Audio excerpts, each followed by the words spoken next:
Students, last लेक्चरमध्ये आपण final अकाउंट्सचे objective पाहत होतो. त्याच्यामध्ये ए आणि बी हे दोन पार्ट आपण अभ्यासलेले आहेत. आता C part true false with reason आहे. याच्यात मी आता तुम्हाला ट्रू फॉल्स फक्त सांगणार आहे. विथ रिझन तुम्ही आन्सर त्या ठिकाणी राईट करायचं आहे. Partnership firm is non trading concern, म्हणजे ती नॉन ट्रेडिंग कन्सर्न आहे असं म्हटलेलं आहे. हे वाक्य फॉल्स आहे, कारण पार्टनरशिप फर्म ही ट्रेडिंग कन्सर्न आहे. ती प्रॉफिटसाठी स्थापन झालेली असते. त्यानंतर profit and loss account is a real account. हा रिअल अकाउंट नाही, तर तो नॉमिनल अकाउंट आहे. त्यामुळे हे पण वाक्य फॉल्स आहे. Carriage inward is carriage on purchases. हे वाक्य ट्रू आहे, कारण खरेदीवरचा जो काही कर असतो कॅरेज, त्याला काय म्हणतात तर carriage inward. Adjustments are recorded in partners current account in fixed capital method. काय म्हणलं आहे? Adjustments are recorded. Adjustment record करतात कुठं? In partners current account. Partners current अकाउंटमध्ये ॲडजस्टमेंट रेकॉर्ड करतात. कधी? In fixed capital method. हे वाक्य ट्रू आहे, कारण फिक्स्ड कॅपिटल मेथड असेल तर तिथं करंट अकाउंट आणि कॅपिटल अकाउंट असे दोन्ही अकाउंट प्रिपेअर केले असतात आणि सगळे ॲडजस्टमेंट कुठं नोंदवले जातात तर करंट अकाउंटवरती नोंदवले जातात. Prepaid expenses are treated as liabilities. Prepaid expenses ही लायबिलिटी म्हणून ट्रीट करतात असं म्हटले, तर ते फॉल्स आहे. प्रीपेड एक्सपेन्सेस ही आपली असेट असते. त्या पर्सनकडून, त्या रिस्पेक्टिव्ह पार्टीकडून आपल्याला तेवढे पैसे मिळणार असतात, येणं असतं.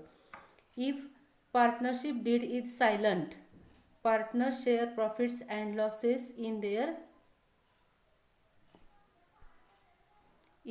कॅपिटल म्हटले. म्हणजे कॅपिटलच्या, जर पार्टनरशिप डीड नसेल तर त्यांच्या कॅपिटलच्या प्रमाणामध्ये प्रॉफिट लॉस वाटला जातो असं म्हटलेलं आहे. हे वाक्य फॉल्स आहे, कारण जर पार्टनरशिप डीड सायलेंट असेल तर प्रॉफिट लॉस हा इक्वल डिस्ट्रीब्यूट केला जातो. मी जे एक्सप्लेनेशन सांगते तेच त्याचं रिझन आहे, त्यामुळे व्यवस्थित काळजीपूर्वक ऐकायचं. Balance sheet is and account. हे पण सेंटेन्स फॉल्स आहे.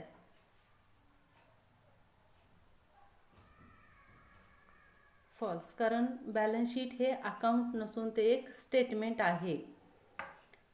त्यानंतर wedges paid for installation of machinery is a revenue expenditure. मशीनची स्थापना करण्यासाठी आलेला खर्च हा रेव्हेन्यू एक्सपेंडिचर आहे म्हटलेला आहे. तर हे वाक्य चुकीचं आहे, कारण मशीनची स्थापना करण्यासाठी आलेला खर्च वेजेसचा असेल, इरेक्शन चार्जेस असतील, तो त्या मशीनच्या कॉस्टमध्ये ॲड केला जातो, म्हणजेच तो कॅपिटल एक्सपेंडिचर असतो. Income received in advance is a liability. हे सेंटेन्स ट्रू आहे, कारण ॲडव्हान्समध्ये जर आपल्याला उत्पन्न मिळालं तर ते आपल्याला 31 मार्च रोजी तेवढी रक्कम आपण त्या पार्टीला देणं लागत असतो, म्हणून ती आपली लायबिलिटी होत असते. RDD is created on creditors. हे वाक्य फॉल्स आहे, कारण RDD हा कशावर क्रिएट केला जातो तर डेटर्सवरती क्रिएट केला जातो. Next sentence, depreciation is not calculated on current assets. हे वाक्य ट्रू आहे, कारण डेप्रिसिएशन हे नेहमी फक्त फिक्स्ड असेटवरती चार्ज केलं जातं. त्यानंतर 12 नंबर काय दिलं आहे? Goodwill is an intangible asset. हे पण सेंटेन्स काय आहे तर ट्रू आहे, कारण गुडविल ही इंटेंजिबल असेट आहे, जी आपल्याला डोळ्यानं दिसू शकत नाही, तिला स्पर्श करू शकत नाही. पण मनीचं, जेव्हा पैशामध्ये बिझनेसचं मूल्यांकन केलं जातं तेव्हा त्याची किंमत मात्र होत असते. त्यानंतर indirect expenses are debited to trading account.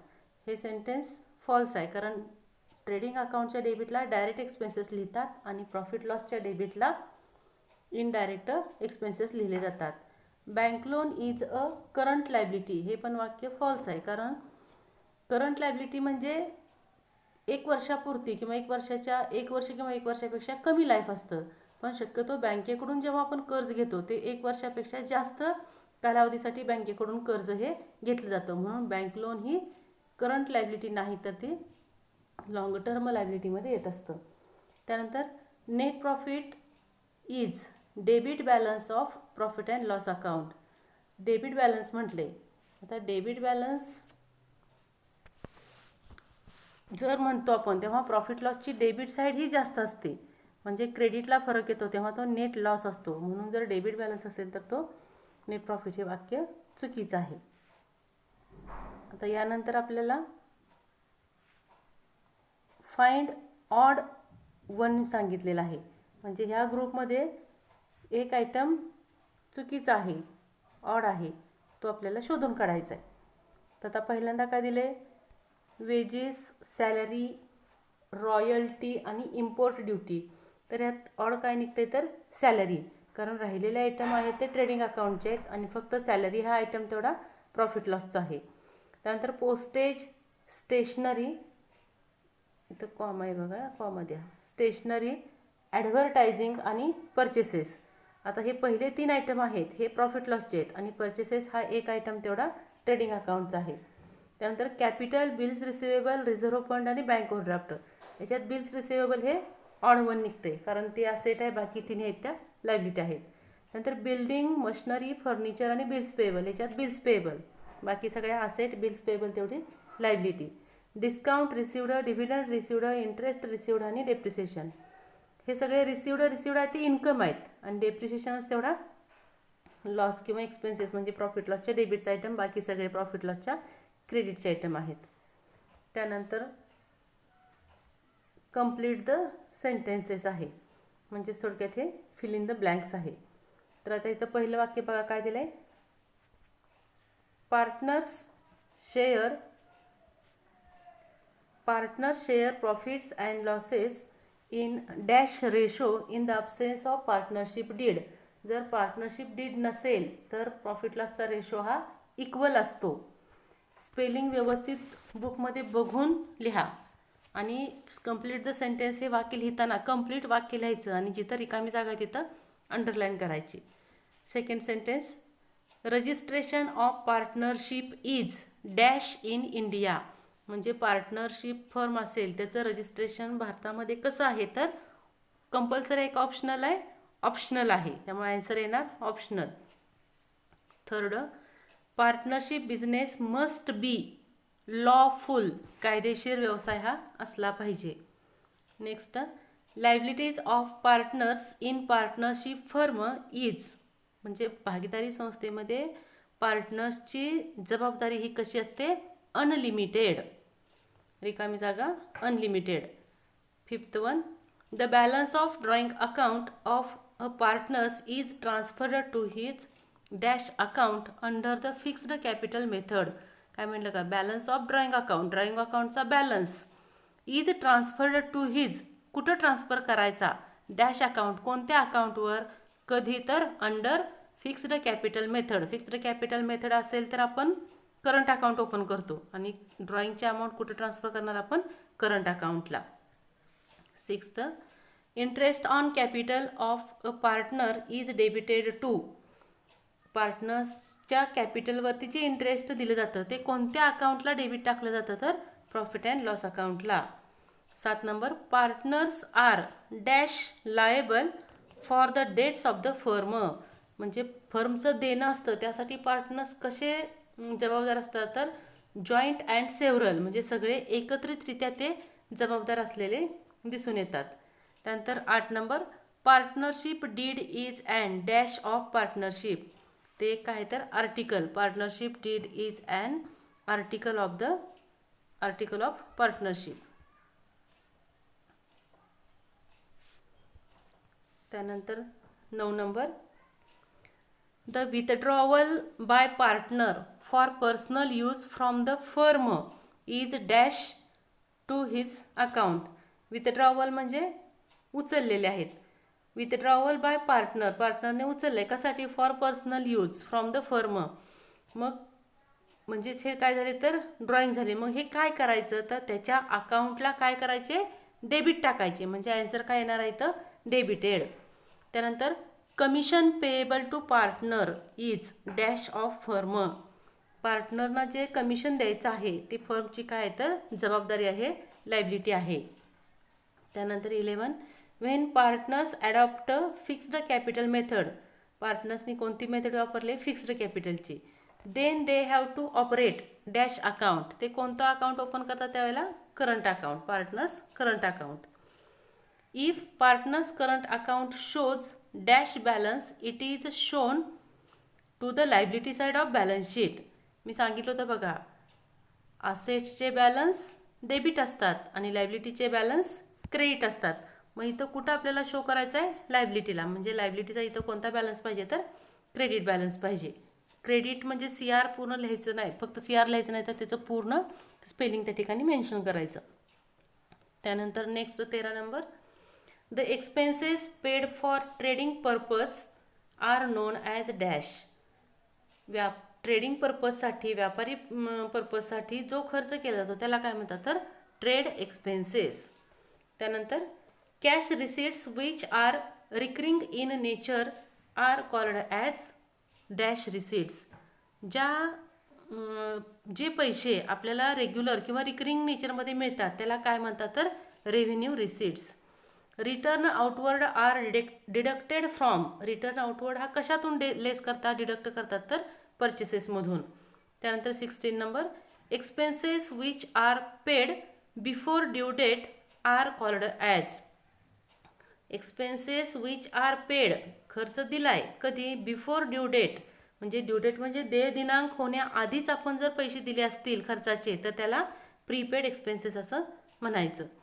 त्यानंतर 17 number, assets which are held in business for long period. Long पिरियडसाठी जर असेट आपण आपल्या बिझनेसमध्ये जर घेतली असेल तर तिला फिक्स्ड असेट असं म्हणायचं. 18, trading account is prepared on the basis of direct expenses. Trading account हा डायरेक्ट एक्सपेन्सेसच्या बेसिसवरती प्रिपेअर करतात आणि प्रॉफिट लॉस अकाउंट हा इनडायरेक्ट बेसिसवरती प्रिपेअर केला जातो. त्यानंतर 19 number, when commission is allowed to any partner. एखाद्या पार्टनरला कमिशन जर द्यायचं असेल, it is dash of business. तर तो बिझनेसचा काय असतो? तर खर्च असतो, म्हणजे तो एक्सपेंडिचर. आणि last 20 number, when goods are distributed as free samples it is treated as dash of business. जर फ्री सॅम्पल म्हणून वस्तू डिस्ट्रीब्यूट केल्या, वाटल्या, तर काय तो ट्रीट करायचा? तर ॲडव्हर्टाइजमेंट एक्सपेन्सेस आहेत असं त्या ठिकाणी ट्रीट करायचं आहे. आता ॲन्सर इन 1 सेंटेन्स आहे, ते बुकमध्ये तुम्ही शोधून त्याचे ॲन्सर लिहा. त्यानंतरचा क्वेश्चन,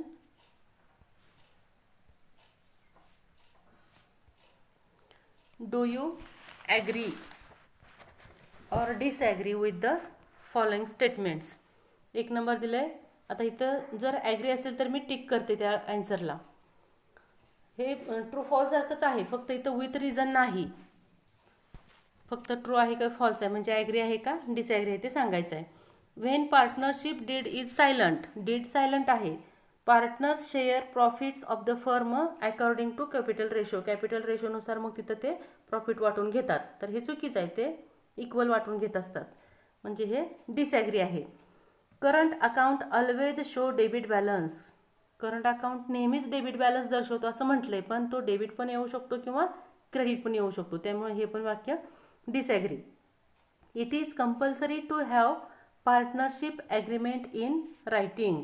म्हणजे भागीदारीचा जो काही ॲग्रीमेंट आहे, करार असेल, तो नेहमी रिटर्नच असला पाहिजे असं म्हटले, तर हे डिसॲग्री आहे, कारण तो रिटर्न पण असू शकतो, ओरल पण असू शकतो. 4 number, partnership firm is a trading concern. हे बघा, ह्याला टिक करते मी, कारण ह्याला पण ॲग्री आहे, कारण ती एक व्यापारी संस्था आहे, नफा मिळवण्याच्या हेतून ती स्थापन झालेली आहे. And interest on capital is an expenditure for partnership firm. कॅपिटलवरचं इंटरेस्ट हे फर्मचं खर्च आहे, एक्सपेंडिचर आहे, तर ते बरोबर आहे, कारण बिझनेसला त्या पार्टनरला तो इंटरेस्टची रक्कम आहे ती खर्चाचीही द्यावी लागते. हे पण ॲग्री आहे. जी वाक्य ॲग्री आहे त्याला टिक मार्क केले. 6th one, partnership is an association of 2 or more persons. Correct आहे, डेफिनेशन आहे. त्यानंतर partners are entitled to get salary or commission. आता हे वाक्य आपल्याला बरोबर वाटतं, पण चुकीचं आहे बघा, कारण याचा अर्थ काय? पार्टनर्सना सॅलरी किंवा कमिशन घेण्याचा अधिकार आहे असं म्हटलं आहे, पण ॲज पर ॲक्ट त्यांना तो अधिकार नाही. पण जर ॲज पर ॲग्रीमेंट म्हणजे त्यांनी जर तो त्यांचा ॲग्रीमेंट होतो, करार होतो, त्यावेळेला जर त्यांनी त्याच्यामध्ये मेन्शन केलं असेल की ह्या पार्टनरला सॅलरी द्या किंवा त्याला कमिशन द्या एक्स्ट्रा वर्कसाठी, तर ते सॅलरी आहे कमिशन आहे ते घेऊ शकतात. अदरवाईज ॲक्टमध्ये तशी तरतूद नाही, म्हणून हे वाक्य काय तर डिसॲग्री आहे. 8 number, balance of capital account remains constant under fixed capital method. Fixed capital मेथडमध्ये कॅपिटलचा बॅलन्स आहे तो कॉन्स्टंट असतो, स्थिर असतो, फिक्स असतो. तर हे वाक्य बरोबर आहे, म्हणजे ॲग्री.